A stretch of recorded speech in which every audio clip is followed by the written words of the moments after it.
Karate பயிற்சியாளருமான Husaini உடல்நலக் குறைவு காரணமாக காலமானார். அது குறித்த ஒரு அண்மை செய்தியை தற்போது பார்த்து வருகிறோம்.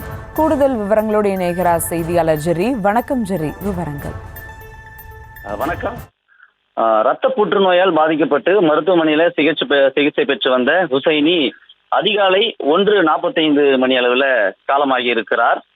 திரைப்பட நடிகர், கராத்தே மாஸ்டர் என்று பன்முக திறமை கொண்ட ஹுசைனி இன்று காலை 1:45 மணிக்கு மரணம் அடைந்திருக்கிறார். பிரபல கராத்தே வீரரும் திரைப்பட நடிகருமான ஹுசைன் தனக்கு புற்றுநோய் இருப்பதாக சமீபத்தில் சமூக ஊடகங்கள் வாயிலாகவே தெரிவித்திருந்தார். கராத்தே பயிற்சி அளிப்பவராகவும் திரைப்படங்கள் நடிகராகவும் பலருக்கு பிரபலமான இவர் மறைந்த முன்னாள் முதல்வர் ஜெயலலிதா, நடிகர் கமல்ஹாசன், விஜய் உள்ளிட்ட பலருக்கும் மிக நெருக்கமானவர் என்பது குறிப்பிடத்தக்கது. மேலும் சின்ன திரையில பல நிகழ்ச்சிகளிலும் தோன்றி சாதாரண வெகுஜன மக்களுக்கு அறியக்கூடிய ஒரு நபராகவும் வலம் வந்திருந்தார். இவர் சமீப காலமாகவே உடல்நல குறைவு காரணமாக பொதுவெளியில் பொது நிகழ்ச்சிகளில் பங்கேற்காமலும் இருந்திருந்தார்.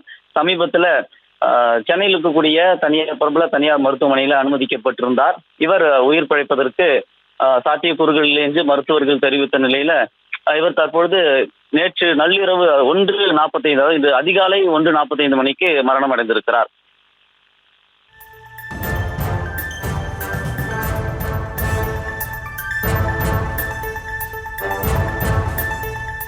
விவரங்களுக்கு நன்றி ஜெரி.